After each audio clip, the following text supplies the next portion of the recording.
We will try to have more conversation at the end and discussion as we did last time. So if you think of questions from your readings or as we go on, please make notes and we'll talk about them. The the big question in this week is the globalization and the emergence and diffusion of distinct cultures and institutions. And I omit the adjective democratic as we want to contrast democratic with less democratic, not seeing this as a dichotomy, but as a continuum, and to see what leads to different degrees of openness, participation versus hierarchy, and the like. That is, much of the history of the West, especially, I would say, is written, and for Americans even more, is too narrowly Western and democratic. And as we have more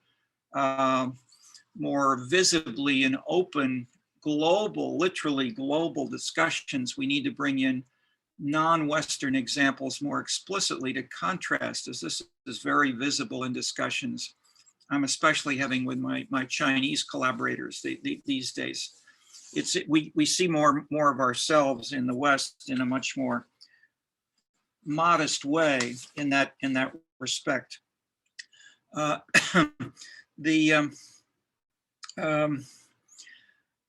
me bring out a couple of points related to that. Let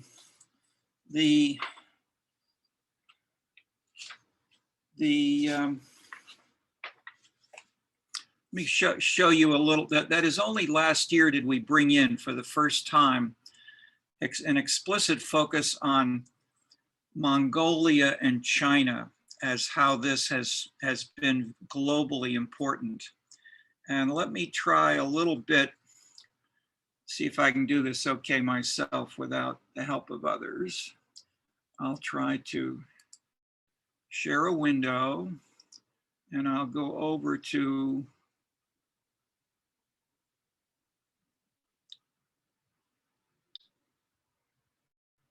PowerPoint. Where is PowerPoint? Okay, maybe, no, it's not PowerPoint. Okay, this is PowerPoint. No, we don't want that though. We want this in Firefox. This is going to be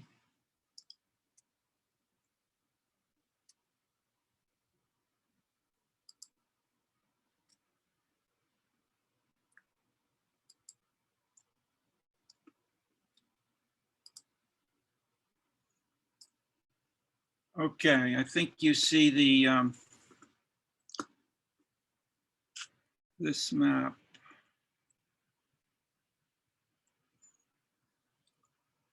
This shows you the bigger focus on Asia coming out of a longer series of these. I want to,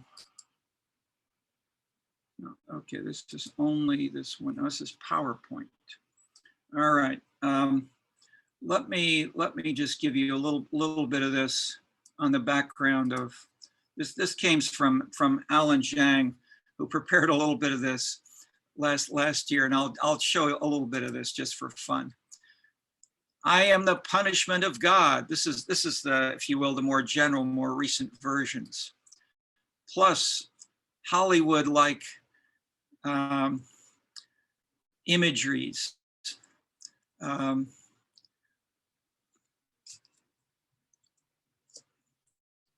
John Wayne, Susan Hayward, The Conquered.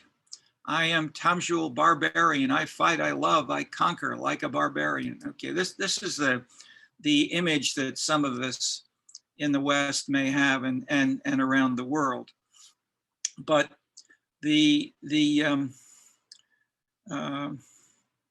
just some of the quick images which are few of the actual historical location in Mongolia commemorating Genghis Khan today. We don't know much about him. Much is shrouded in the mists of the past, but we're going to show you little bits of what he did. And I'm giving you a flavor of some of these.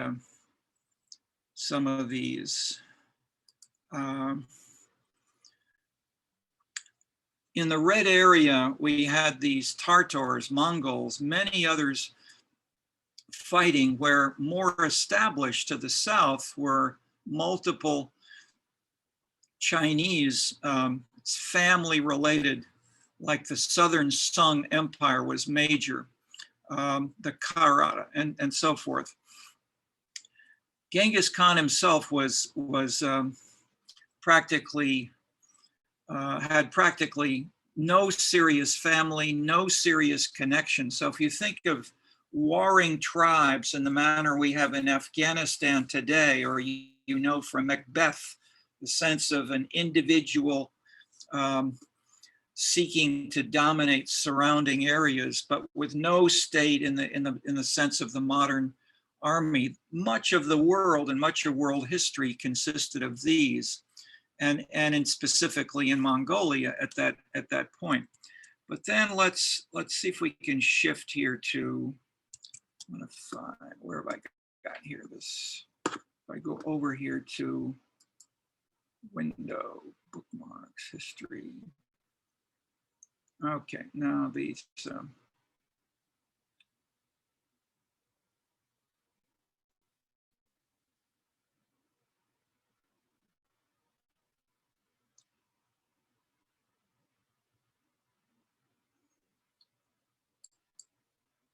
here we go.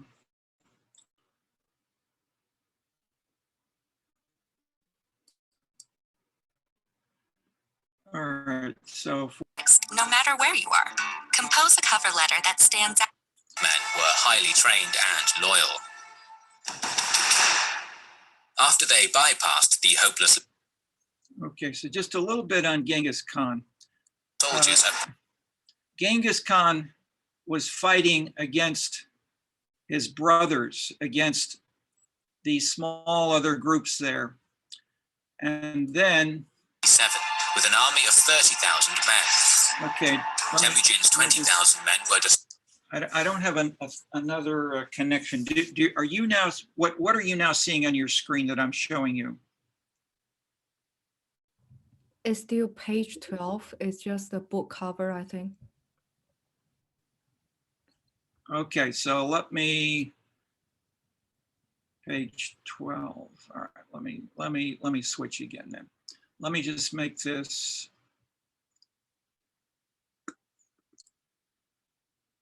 Stop sharing. Start screen sharing. And I'll go to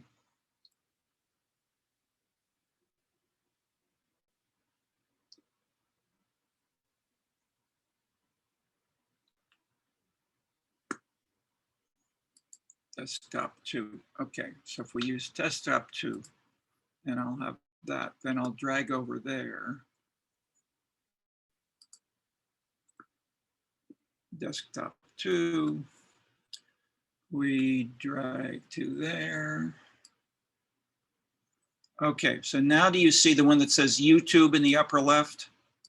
Yes. Okay. All right, so this is the decisively beaten at the Battle of Dalan Belzut.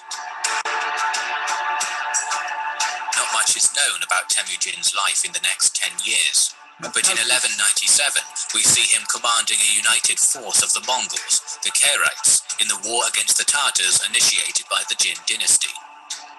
Temujin would avenge his father in this conflict. The leaders of the Tatar tribes were executed, while the non-aristocrats were invited to join his ranks. He delegated authority based on skill and loyalty, rather than tribal affiliation or blood. As an incentive, Temujin promised civilians and soldiers a portion of the war spoils. His new rules... Let me just ask for a second. How's the sound? Is that pretty loud? You want it louder? Can I may be able to control it. Is it clear or not? It's Everybody? clear. It's clear. Okay, good. Just that sometimes, okay.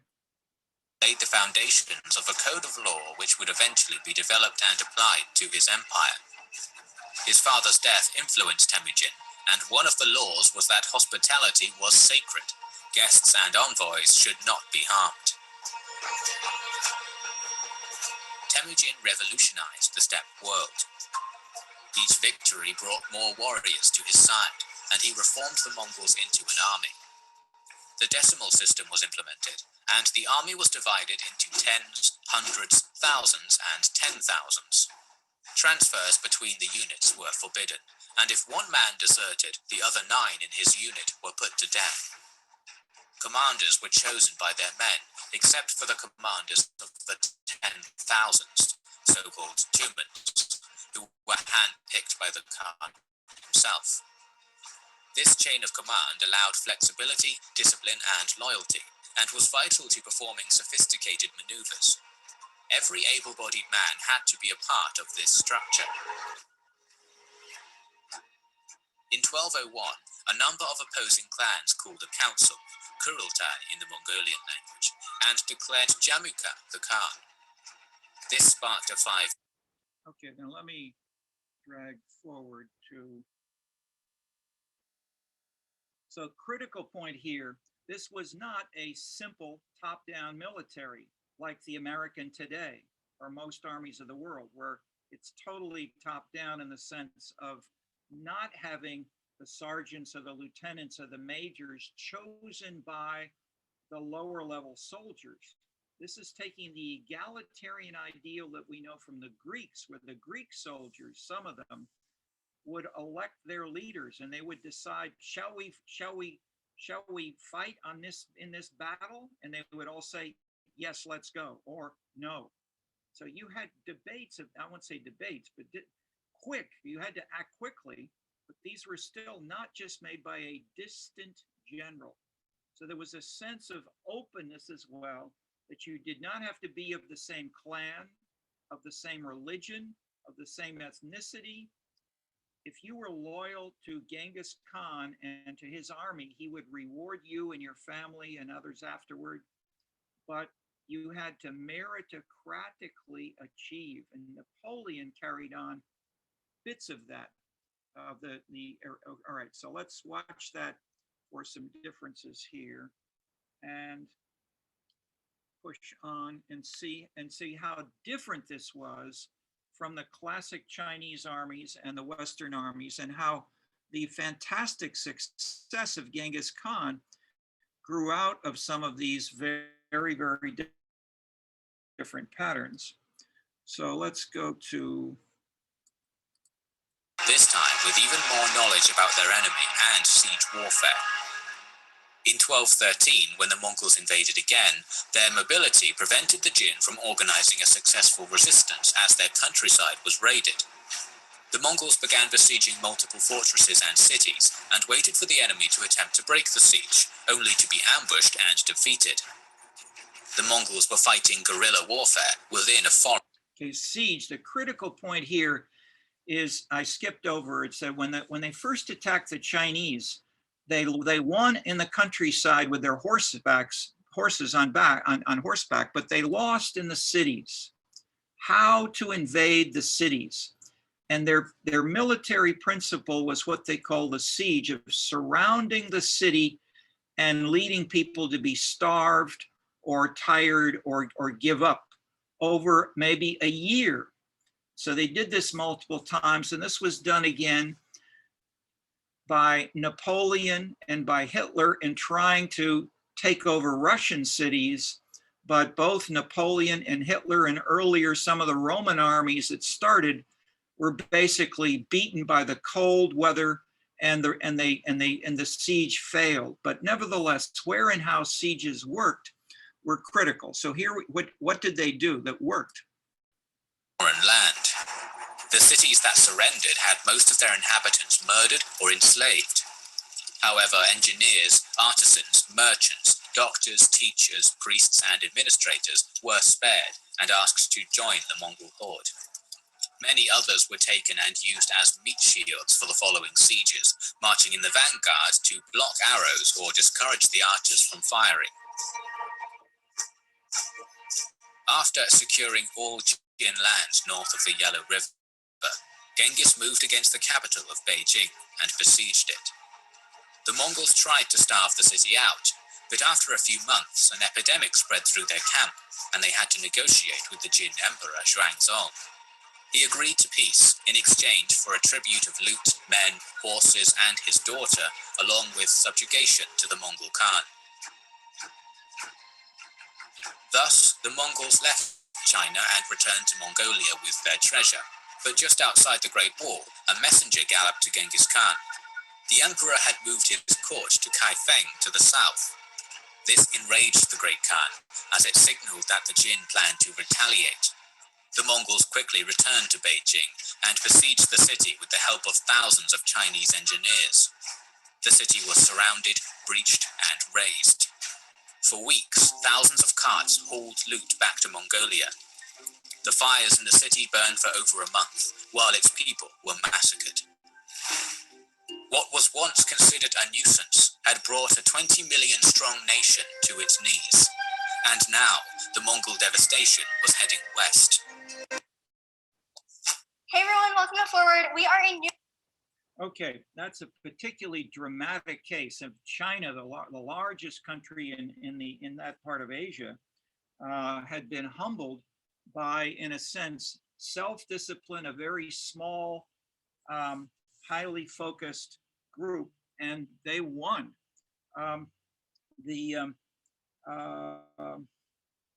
This then continued as they went west. kind of doctor's office and and went doing primary again and care again. differently. Our best And we'll just have a little bit here. So this is. The Naimans were one of the tribes defeated by Genghis Khan in 1205.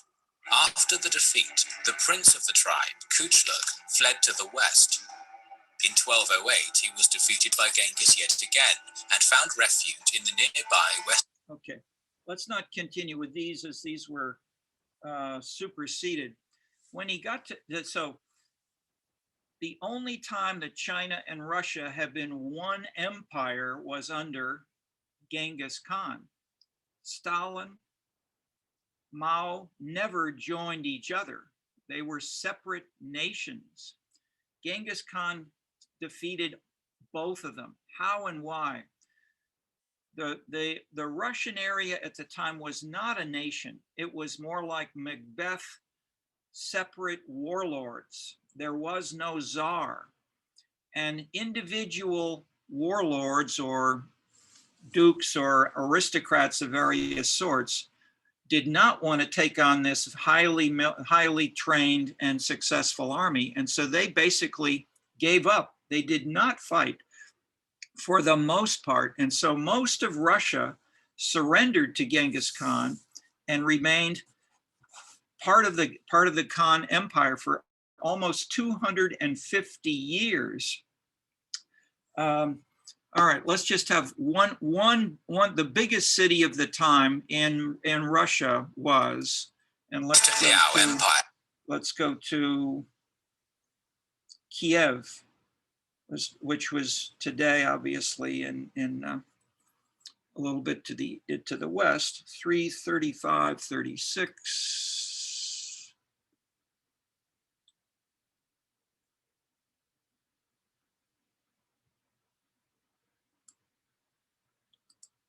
Conquest of the Caucasus, while the forces of Mongke were recalled to Mongolia. All right, I'm starting my interview. You ready? So the Mongols spent the spring of 1240 recruiting troops from local tribes. In the summer of the same year, the Mongols restarted their offensive. The biggest, most prosperous Rus city, Kiev, was besieged in September.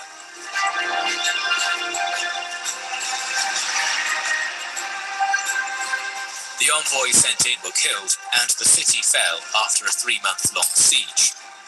All 50,000 locals were massacred. With the Rus principalities belonging to the Golden Horde, the Mongols now looked towards Central Europe.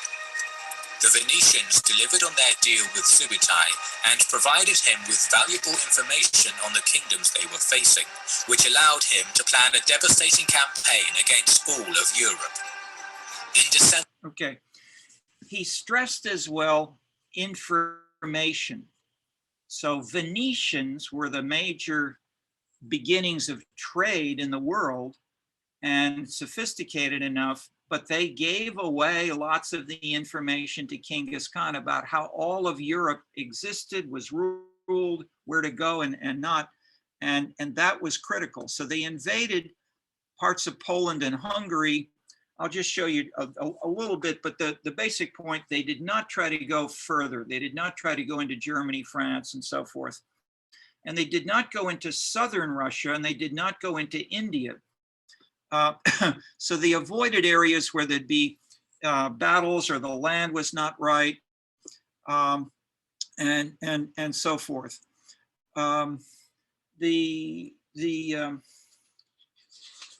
Okay, let me maybe end there as you. No, sorry, not one more comparative perspective. Where and how did this empire compare to other empires in the history of the world? This I have, and I can get the right share here, just a brief bit. We'll go back to share screen and to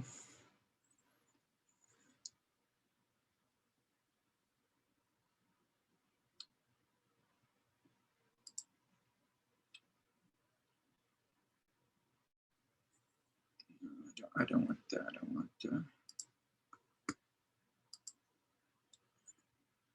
all right, Russia we saw here as a critical part of that area of the world. And Russia critically also was between the East and the West, and has these big battles of, are we part of the West or the East? And the classic answer for, let's say, most Russians after Genghis Khan was that they wanted to forget everything to do with Genghis Khan and Asia. We are ourselves, we are part of the West, was the classic Russian answer in much of the 18th, 19th century. Where am I here? Okay, if I can. I should give this to you folks, to my more talented assistants, instead of trying to talk and do all this myself.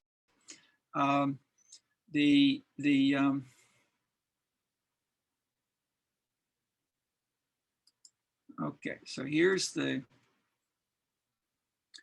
Let me show you a tiny bit from. That is, how does this relate to culture, which is the key point of this section?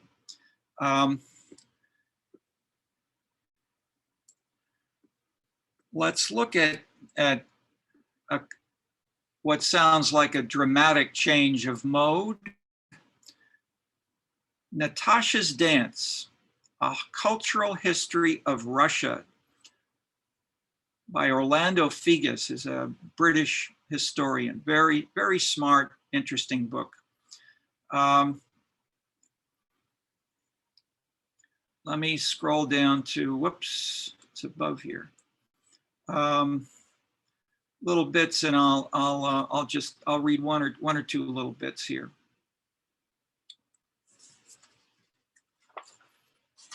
You can see the text. Basically, in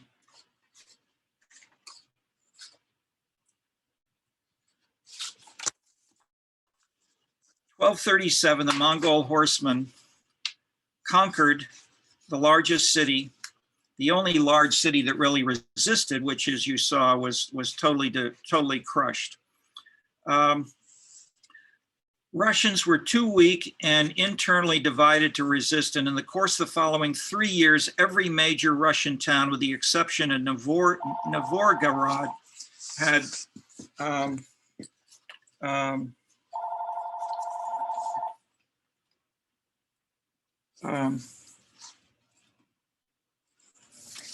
had been defeated.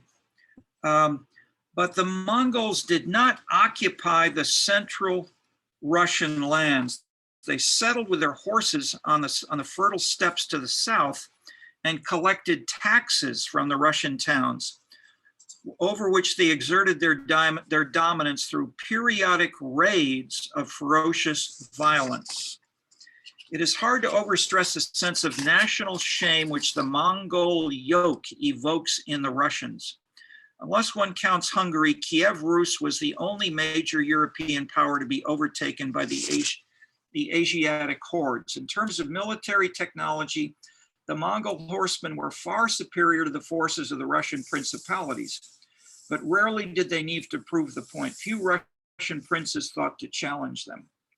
This explains why, contrary to national myth, relatively few towns were destroyed by the Mongols, and why Russian arts and crafts, even major projects such as the building of churches, showed no signs of slowing down. Trade and agriculture continued as normal. But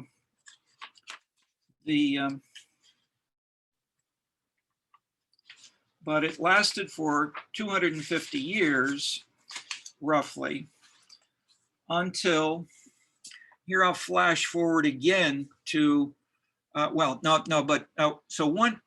yes, let me join Figes with a second level of culture. So he's writing about culture. Then let's flash forward to probably the best known 20th century Russian hierarchical figure, which was, of course, Stalin. All right, Stalin had his major war was with the German army led by Hitler. And at the beginning, it looked very serious and dangerous for the Russians. The German army was highly successful. They took over Western Europe very rapidly and with minimal resistance. They then turned to the east, and they invaded and captured. They captured much of the immediate area, but they laid siege. They surrounded the city of St. Petersburg, which was the most Western city created by, so here we're now going to the urban level, by Peter the Great, who wanted to bring Western civilization strongly into Russia. It was occupied for almost 2 years, I believe. And during that period, Stalin did not want simply to fight against the German army, which he did well. We don't know what was everything in his head, but he did not take them on. What did he do? In 1937, he commissioned one film. He brought back from Hollywood Prokofiev, Prokofiev himself chose to come. But he was the greatest music composer, with Eisenstein, the greatest film director. And Stalin personally went over them how to build one film that would celebrate the Russian nation and the Russian people. And then in 1944, he did the same thing again with the same two of them. And they made a film not in St. Petersburg, but they moved Prokofiev to a further to the east, to the one major city which the Mongols had created inside Russia, today called Kazan, and half of its residents today follow what became the one marker of Mongol continuity, which was Muslimism in Russia today, or called sometimes Tatars. So it's a combination of these, but basically the cultural residue of the Mongols is in Russia today. That's the point of the Russian cultural history here. So don't think of culture as uniquely national or one time period or one battle. It's there today in certain regions of Russia and of obviously of the greater USSR, Kazakhstan and so forth.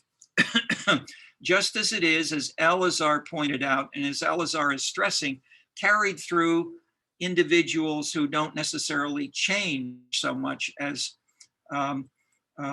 join with different coalitions. Okay, so the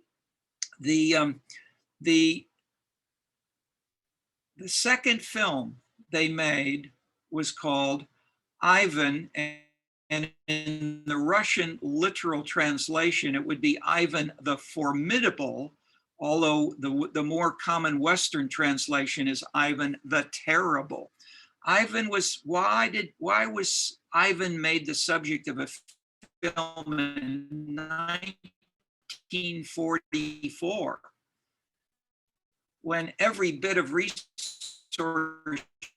should be given, to fighting the army? Instead, they made this fantastic film, still through winters, but they wanted to have morale for the Russian troops to be prepared to fight when it was necessary. The film celebrated Ivan the Formidable attacking, and now we have the urban part of this story, not St. Petersburg, but Kazan. Kazan was the Mongol city, and Ivan became the first Tsar of Russia, and he was successful because he had enormous fortitude, but also tough willingness to use strength. But he did not, unlike the Mongols, kill all of the residents. He was militarily successful, but he let the residents live. And so today, as I've said, half of the residents are still from the East, at least culturally from the East. Okay, so then, of course, it got cold enough. There was beginnings of battles with the Germans on the Western Front, and they never conquered really St. Petersburg. And the Russian armies then were highly successful in pushing back the Germans all the way to Berlin, and they became the dominant force through all of Western Europe. And that, of course, led to then the compromise with Churchill, Stalin, and Roosevelt, where they divided the world in this bipart manner, dichotomous manner, in between the communists and the West, if you will. And that persisted in essentially from the World War II until 1989. And so then that with the collapse, the internal decision of the Russians, say, to end the Cold War, we have a dramatic change in the rules of globalization. And so there's much more city-specific, firm-specific. This is the world is flat argument. What are the drivers? No longer the state, no longer the corporation. It's individuals with their PCs who can create things through Google, through the Chinese social media, etc. But with the forces of globalization have drastically changed.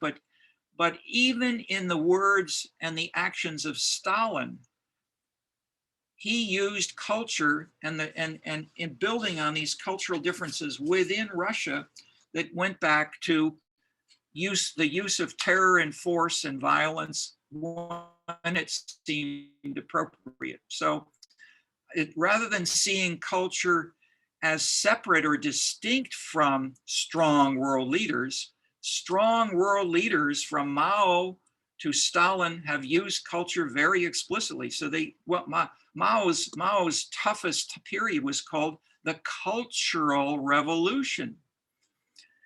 And it was okay, so I won't press that much further, but I think you see those points pretty clearly and dramatically with the Russian example, which I'm deliberately bringing in because most of you Americans did not learn this in your high school civic Western-oriented textbooks.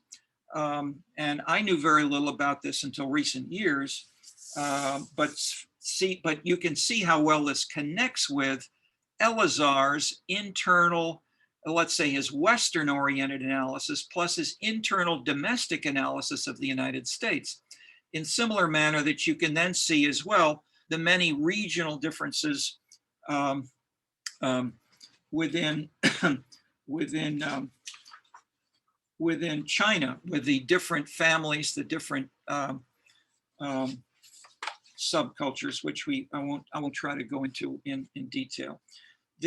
All right, to move on, to cover a bit, as we want to have a fair amount of discussion.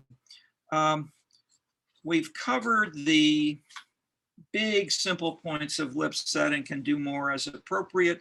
Let me just mention quite briefly the Engelhardt book, and I'll point more to page numbers.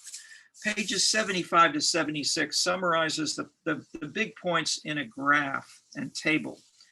Page 86, the religious importance of Americans.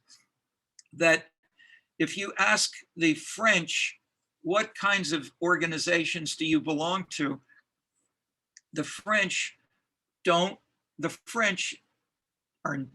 not, I mean, officially France is a Catholic country. 20% or so of the French say they go to church or believe in God, or they're actively Christian. In the US is the extreme opposite. The more extreme than the US are Poland and Ireland, where you have a strong religious foundation of the nation. So Lipset's point is that America does not have, the US does not have a coherent ethnic or territorial meaningful nationalism foundation, but religion is the closest thing. At least religion, I shouldn't say that. I should say religion is more important as an element, especially fundamentalist Protestantism, than it is in most of the world, with France being the other, France being the other, a classic, actively, explicitly secular force in the philosophers for 50 years before the French Revolution of 1789, with their writings, which was in part which led to the ideas of the metric system, rationality, and having this rational versus theological debate through the 19th century. Okay, page 89, not wanting homosexuals as neighbors, a key postmodern value of social tolerance, has risen dramatically. The country where it has risen and changed the most is Korea. And I'm citing Korea because Korea is ethnically and traditionally, culturally, a subculture of China. However, the Koreans have, and so in our book that I've mentioned that we did with the Chinese engagement, which is on the reading list, the third sector, we contrast Taiwan, mainland China, Korea, and Japan because this is all Chinese culture. It's Chinese tradition. As Wen Mao has talked of this, that clearly the proud Chinese see all of these little countries as part of China, and rightfully so, in terms of the traditions and the big patterns of shared religion. So they share Confucianism and Buddhism, but nevertheless, in Korea they have 4 religions, for example. Those 2 plus Catholicism and evangelical Protestantism, which came after the Korean War, basically. In large numbers, they grew after the Korean War. So Korea has got 4 roughly equally sized religions, as well as North Korea, South Korea, as well as dramatic age differences. The older Koreans are still fighting the Korean War. The young Koreans don't care. They want to have much closer and friendly relations with North Korea and the Chinese, and they're further towards socialists in that respect. So you've got divisions that differ conflicts that differ within countries in ways that we can identify this in this manner. Okay, page 93, well-being and secular rational authority. This is all Engelhardt. And then page 102, correlates of the two postmodern dimensions: income, education, less government spending per capita, and so forth. His later chapters stress that these values are carried most by those persons within each society who are younger, more affluent, and better educated. They tend to have grown up with less scarcity. This is his big single theoretical proposition, that if you grow up with less scarcity with something, you take it for granted. But if food is scarce, then you want food. You want the material well-being.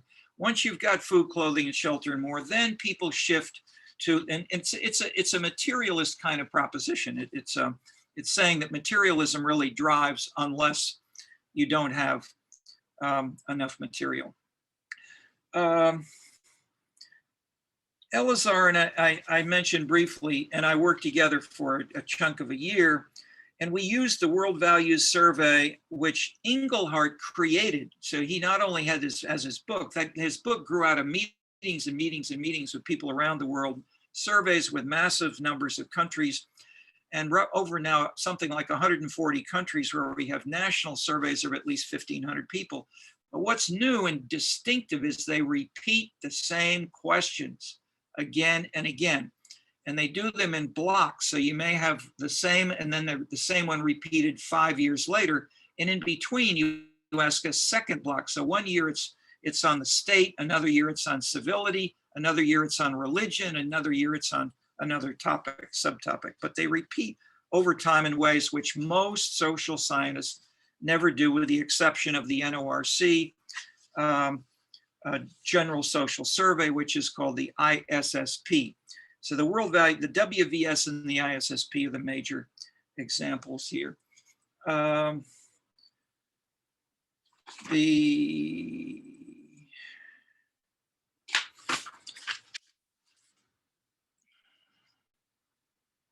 Let me just mention that the specific concept of political culture was celebrated mostly by the Social Science Research Council, national US organization, which did international surveys and funded a lot of international research in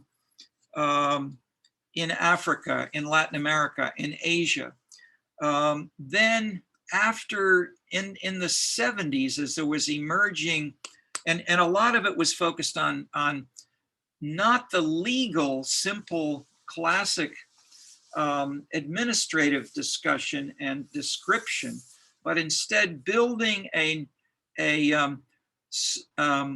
views of informal rules of the game and doing surveys of actual citizens. The most famous were the works of Almond and Coleman, Gabriel Almond and James Coleman, then Almond and Verba, Gabriel Almond and Sidney Verba, then continuing on with those two with their work at Yale and Princeton. At Harvard, the Columbia sociologist Alex Inklis developed the idea of how does economic development work? And his basic idea was that if you have it's sort of a secular version of the Protestant ethic, that if you have a commitment to do well, to drive, and to succeed, then that will lead to economic development. Whereas if you would prefer to be a gentleman, to live in your hacienda, to dress well, be civilized, and lead the good life of an European aristocrat, then the country remains undeveloped. Okay, so he surveyed that kind of thing. I'll just mention then the book by Lipset and Solari, where they did surveys all over Latin America, and basically they showed that it worked, in the sense that you have divisions between the hacienda and the more hungry, upwardly mobile migrants that went to Brazil and Argentina in the cities. By contrast, the most hacienda traditional elite was Colombia, and Colombia has had the longest civil wars in the 20th century, with people fighting against this gentlemanly hacienda tradition versus the drug lords and the others who worked with. Okay, I won't go into specifics of Colombia, but it's a fascinating case where you have massive cultural conflicts going on, infusing political conflicts and the like. Okay, we're at 5 o'clock. I could go on all of these, but let me deliberately follow this time schedule and ask you for questions, and I'll bring in more as it seems appropriate. But let's see if we can continue some of what we had last time, and I'll put over here this some of these maps, which I can show to you while we're talking. So, questions? Yeah, actually, I'll do. I'll let you the questioners have your faces be more visible. So, I'll bring this back only as needed. I will stop sharing and comments, discussion, all kinds of things here. Max. Yeah, I had a question about something that came up in this class and was a main part of discussion last time. Lipset's idea that the U.S. is founded more on like ideological commonality, the acceptance of American ideals, as opposed to like a particular ethnic or religious tradition, as in other countries. It seems to be contradicted by a lot of what we've seen recently. For example, the birther narrative around Barack Obama, where there was this large campaign that Obama was born in another country, which was essentially a result of him being the first Black president, and that whole campaign that was raised around that, which seems to resonate with this larger narrative that the U.S. is a white nation, and that seems fundamental to a lot of people's conception of the country. Okay, excellent point. I mean, the biggest, I would say, I'm completely agreeing with you in that the most visible examples of criteria for, I shouldn't overstate it, but one strongly visible criterion for appointment of the Biden staff is diversity. And diversity is arguably the hottest issue in the US right now. As in Europe for 20 plus years, longer, this has been true longer in Europe, where immigration, that is, so let's take this a little bit briefly, but then we can elaborate in different ways. Immigration has been the number one issue in Europe for longer. In part, I would argue, so I'm not agreeing and I'm not really disagreeing. I'm agreeing with your main point that this is visible right now and it contradicts Lipset's interpretation. But is Lipset totally wrong? No, I would say let's try to, that isn't, with all these things, usually these are all smart people. They're usually not totally right or wrong. The question is where, and usually it's a question of specifying the context. Where and why, what time period, and for which subgroups of people are these observations correct or wrong? So yes, indeed, the diversity theme is to stress the non-American foundation of Obama, the racism embodied in the discussions of the Confederate flag, et cetera, and the group around Trump with the storming the Congress, etc. So for sure, I should not attribute that. We don't have enough evidence yet in terms of who was acting. I mean, as I said, all those people were not storming. We don't know what was in the minds of all those people. That is, people followed Trump for many, many different reasons, only one of which is anti-immigration. But if we focus on the anti-immigration point, then that links with diversity, and I'm agreeing with you that certainly is being visibly stressed, at least in the media coverage of what the New York Times and Washington Post and so forth are telling us about the Biden appointees, and probably that's in their press releases as well. Okay, all right. Does this say Lipset is wrong? If we look, I mean, there's a lot. This is the tolerance of immigrants and of different types of immigrants is the number one most studied topic in survey research in the United States and in the world. So when I said Engelhardt is studying all these countries, and the General Social Survey has documented this stuff since the surveys began in roughly the 1940s, the most surveys have been of how much do you tolerate people who are different from yourself? And that's been asked in many ways. And so Sam Stauffer here and at Harvard, James Davis continuing this and founding the General Social Survey, which repeated the items. The critical point was don't just ask it in one way. You've got to get it ideally over a long time period. So if we look at the same items that were asked in the 1940s, something like 70, 80% of the great majority of Americans said, I mean, would you let someone who is let's say, who is a Negro or a Black background, would you invite them to dinner? Most Americans would say no. Would you let your daughter marry one of these people? Clearly the answer was no. Would you let a book written by one of these people be in your school library? That got a little more ambivalent. And so these were the examples of the kinds of items which were asked in surveys, which were then repeated over time.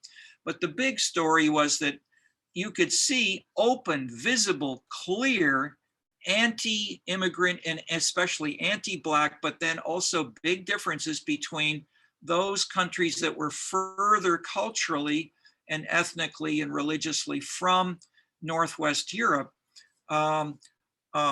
let's say Pakistan in contrast to Ireland or in contrast to Norway. So the Northwest Europeans sharing the Protestant background with the most tolerated by Americans. Within Western Europe, the Italians were the most disliked. And so within, and also if you look at the immigrant groups that actually came here, the largest numbers of immigrants in cities, and this is where I worked on this for a couple of years and leading to the paper called The Irish Ethic and the Spirit of Patronage. So how did these immigrant groups come together and overcome their general backgrounds?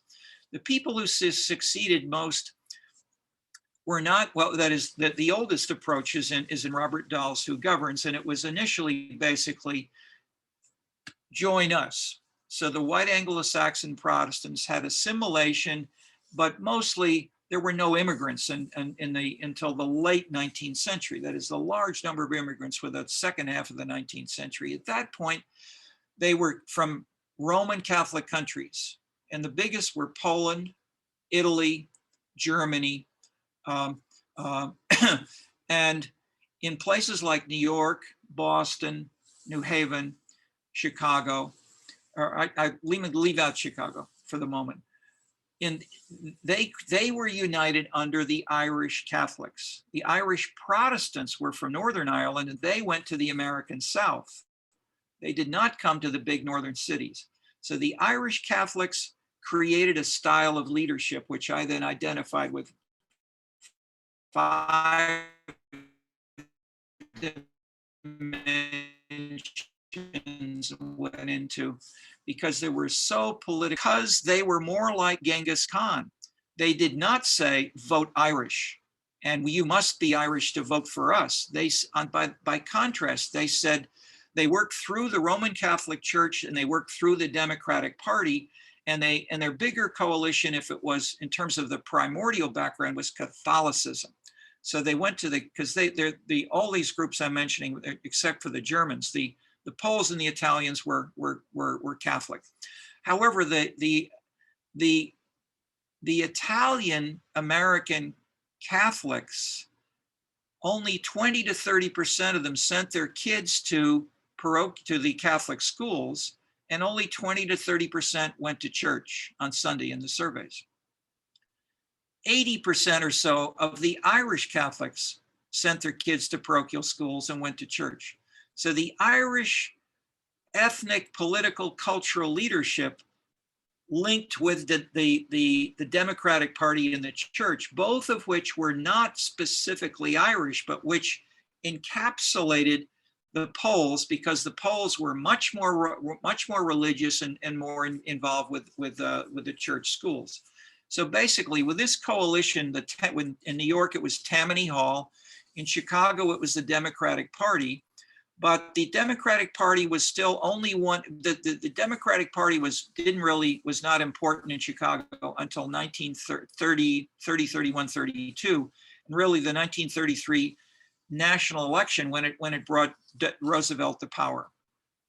But from then on, well, earlier on as well as then, Chicago has been dominated politically, far outnumbering its size ethnically by Irish Catholics. So the cultural style and of the leading African Americans who have been presidents of the Cook County Board, top aldermen and so forth, top people in the Democratic Party, they went to often Roman Catholic high schools and Roman Catholic colleges across the U.S.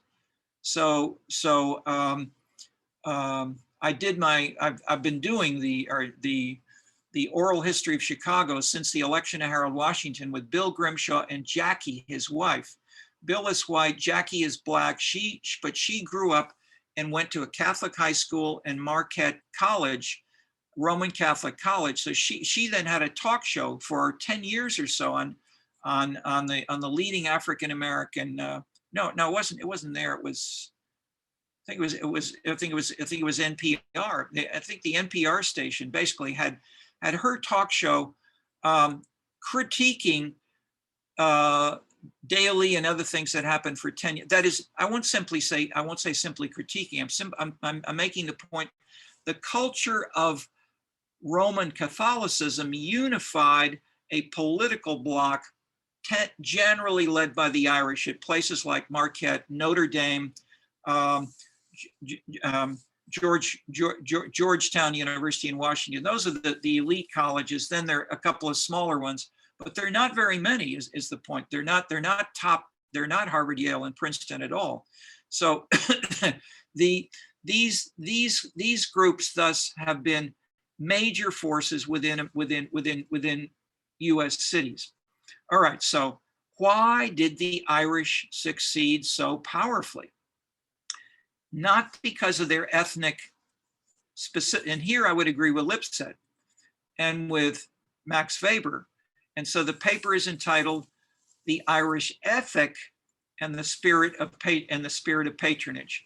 When it came out, it was reviewed and it was on the front page of the Boston Herald, and the headline said, "Irish ethnic linked to fiscal chaos." And it gave a little summary, which was totally wrong. It was the opposite point of my whole paper. It basically said this ethnicity led to beating down and fighting with the white Anglo-Saxon Protestants, and the Irish basically came to dominate through, etc. So then the Boston lawyers and civic groups, the New York civic groups started attacking me. They wrote to the president of the University of Chicago, said this young guy should be fired. I was an assistant professor at the time. That was serious. But this went on for several months. Finally, Daniel Patrick Moynihan, who was then a New York State senator and professor at Harvard, invited me to come to Harvard, present my work, so it would be given not only a serious recognition, but he would celebrate it as this was his last lecture of his last course at Harvard before he resigned and went to be in the U.S. Senate for the rest of his life. So in that way, and he was author of the major book on ethnicity with Nathan Glazer. So Glazer and Moynihan have a brilliant book if you want to look on the ethnicity aspects of cities, especially New York, but nationally as well. Clearly, ethnicity is an alternative to that is. Ethnicity in a sense is the cultural label. The primordial side is race, or the labeling of race, which is even used by, it's the name of a magazine for Mexican Americans, La Raza. But and if you talk to many Asians, people will talk as if race is synonymous with nation. But the point is, if you look more closely, even within Korea, as I'm giving that example, that's not true. Okay, so the long point, I'm giving you a brief introduction to the literature on your question is huge. And if we look at it, especially, let's say, in the most visibly politically violent and difficult national examples, which we had here with 9/11 and with the Trump challenges, that's much older in Western Europe. And if you look at then as well, that is what I'm getting to, and I'd say the same. Here's my general hypothesis, and I'm suggesting this holds in China today, in the illustrated, China, North America, and Western Europe. In all of these places, you have fights against minorities. The minorities in China are people who might be challenging the CCCP, but the CCCP is not dominating China through Marxist ideology. It did with Mao, but not anymore. It dominates as a strong hierarchical organization, but the people that are being criticized include corporations, Ma and so forth. Corporations, potentially religious groups, organized religious groups, because they're challenges. But my main point, which I'm starting with China as an example, because it seems to you, it intuitively seems the least likely. I'm suggesting that Ma's efforts to be tough, and I'll even generalize to Putin, Putin's efforts to be tough grow out of the fact that there is many of their citizens are getting more and more independent. They're using PCs. They're part of the internet. They read what's going on in the whole world. And Putin and Xi and Trump cannot prohibit that, or they may try to censor and to limit access, but their VPNs, smart programmers are getting around these within China, within Russia, within Turkey, and so forth. So what's my general point? The big drivers I'm suggesting are the factors that are we distill in the book called The New Political Culture. So when I gave you a little path diagram, one of the big things are rising income, rising education, and rising social tolerance. As we have more income, more education, more social tolerance, people are generally challenging the communist leadership first in Russia. And the Russians basically said, we can't deal with this. And they said, we're giving up economically and politically. The Chinese did not. The Chinese had Tiananmen Square, and that was a political challenge. But the changes in China were to liberalize, if you will, to embrace aspects of markets for the economy, but to stay tough politically. Nevertheless, the citizens of China are similar to the citizens of Western Europe, to North America, and elsewhere. And I'm pointing then to, let's go to study. There are many studies of the rightist organizations in France, because you've had some of the toughest, most visible racist organizations in the person of the National Front. So with immigration, you've had much tougher stuff than Trump. I mean, Trump is a latter day, lighter version of what they've had in Europe for 20, 30 years. And so the main point is, who are these activists within the organizations like the National Front? And the National Front, and then in turn, has engendered, as I shouldn't say, I'm not no one factor determinist. Simultaneous with that, you have mobilization of new Muslim, radical, political, activists, terrorists, and other groups, especially within France, but also all across Europe, even in the Netherlands and Scandinavia, although they're much more genteel and civilized in the Netherlands and Scandinavia and Switzerland. But they're there, they're still there. By contrast, in Italy, France, Spain, you've got nasty racist rhetoric of a sort which was unknown in the US until Trump started to talk some of this.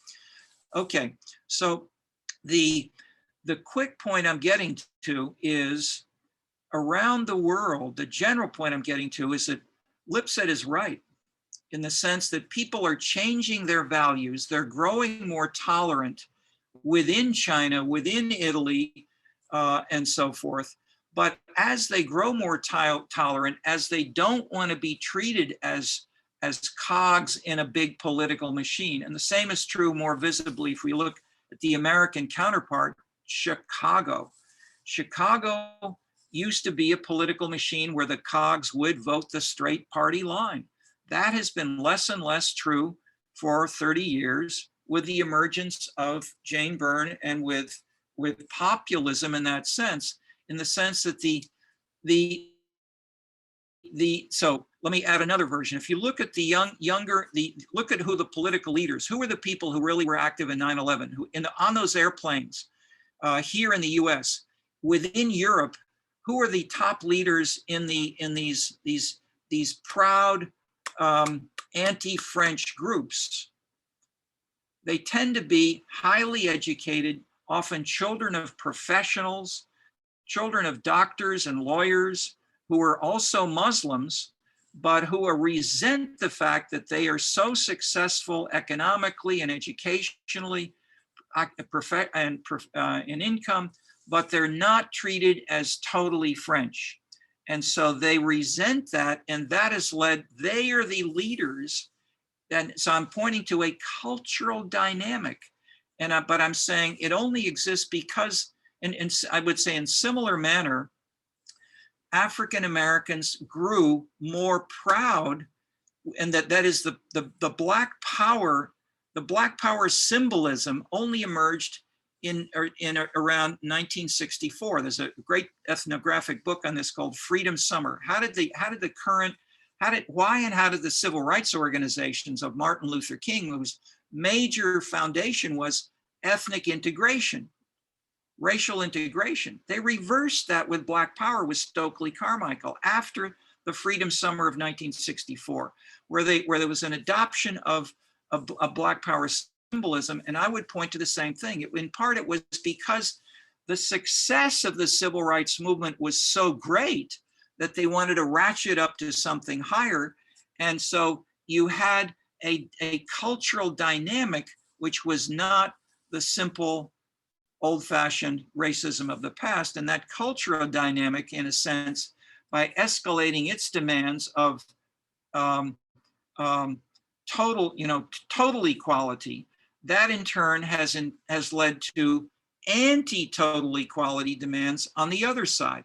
Okay, so let me stop there. But I think you get the gist of my point, that we can see, and it's a very general argument, but it's spelled out more in the first chapters of The New Political Culture, and much of those chapters distill the work of others. So it's not me alone. Okay. If I said too much too fast, or you want to ask for clarification on any of that, Max, or anybody else? Yeah, I have a question, Professor. Correct me if I'm wrong, but Anna. Yeah, can you speak a little louder? yes. What I understood from your point just now is that we can look at a lot of contemporary social movements, particularly related to race and immigration, as having that similarity, like you just described Europe as being comparable to North America, similarly to China.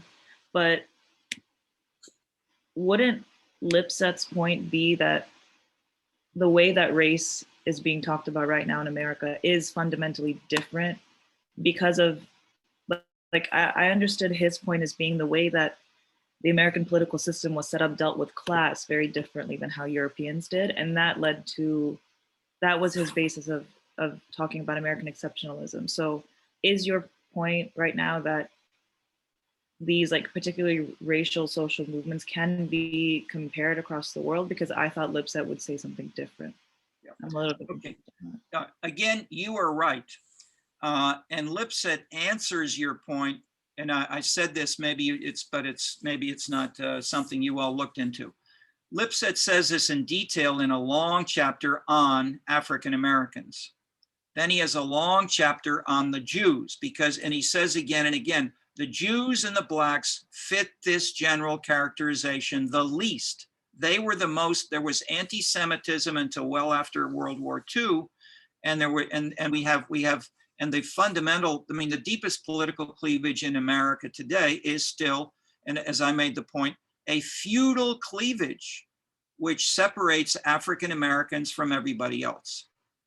Yes, that division is there. I'm taking that for granted, as does Lipset, but so put differently, Elazar brings this in more inexplicitly by having the three types, including the South.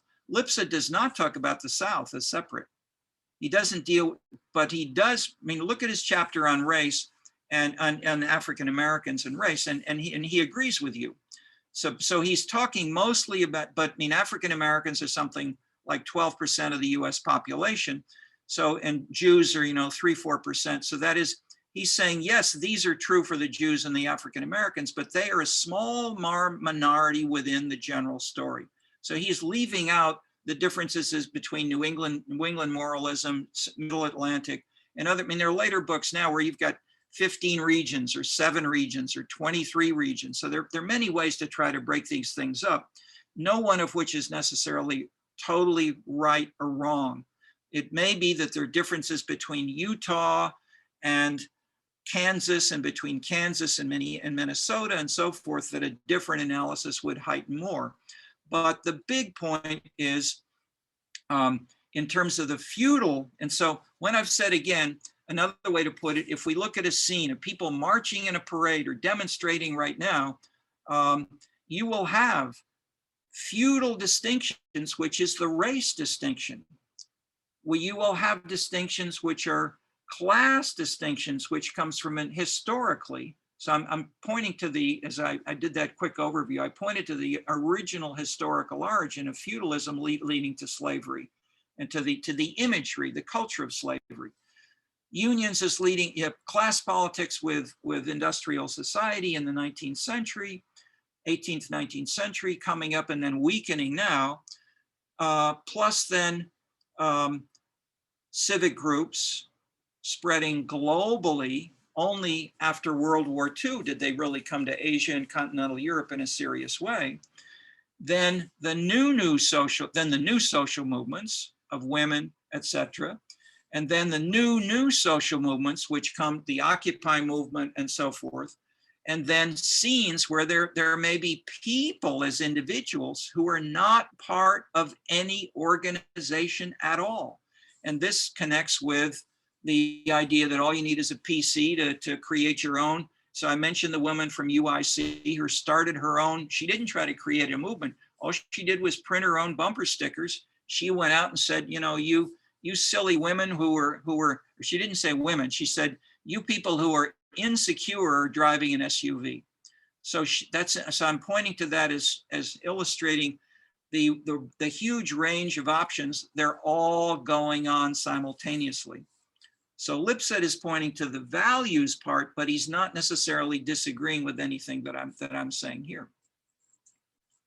Does that seem consistent? So if you try to, if we want to try to take this to other countries, obviously different historical, that is the European, as I've said again in one sentence, the US is extreme in this regard, in the conception of citizenship, which is stressing values so much, except for blacks and Jews, etc. Europeans are maybe 50-50. That is, you can find race explicitly discussed in the National Front. You can find, by contrast, the Republic image of France, which says no, race is not important at all. It's all the values of the French Revolution, which we want to give to the world. That was the universal globalization ambition which they had. By contrast, the Asians, I would say, and I will ask our two TAs and others if they want to discuss the Asians. I would say the Asians tend much more to think of nation as equal to race and use that term explicitly, race. in ways that we may talk of ethnicity or qualify it in different ways. But race is much more explicitly discussed in Korea, China, Japan today, including by social scientists and PhD. I mean, talk to other grad students and undergrad students who are here from Asia, and you know, how are these terms used within, to contrast people from Tibet, from Mongolia, inside China, and they'll often talk as their separate races, as well as, of course, the different national divisions. So these conceptions are strong. That is, in that sense, I'm saying Lipset is more true of the US, but as he says himself, what he says does not apply to Blacks and Jews so coherently.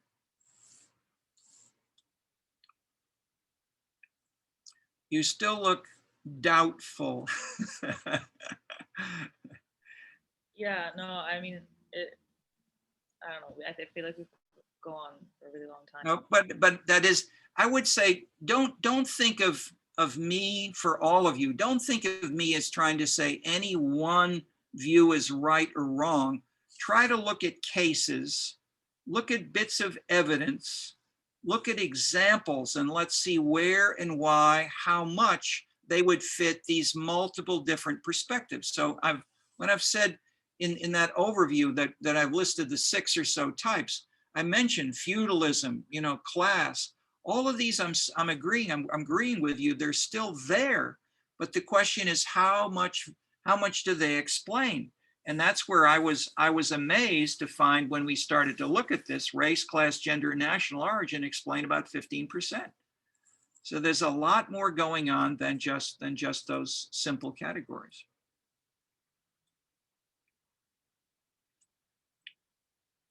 And of course, the 2 political leaders, that is the 2 political candidates the candidates of Hillary Clinton, Obama, Trump, Biden, are selected through the primaries, where the most activist, most engaged, extreme voters vote. The great majority of the American middle does not vote in any primary. And half of them don't vote in the general elections traditionally. So more voted this time, they got mobilized, but they didn't vote earlier, and the centrist candidates got killed off. Okay.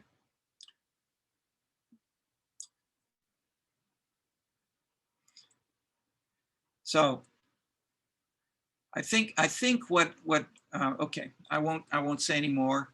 We're at the end of our time for now. We will these are also issues that we want to continue through the rest of the course, and we'll look at specific mechanisms of how they work.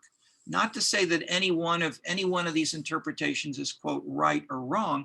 They each explain something, but the question is how much, and we'll try to look at examples of the political parties, of the civic groups in more detail, of participation, and more, to look at their specific workings and how they. And it may be that the civic group is critical for some subgroups, but as well, then, as I mentioned as well, look if you want at the splendid example that we posted. Okay, let's stop there. We'll continue briefly with office hours, and then next week. Thank you all.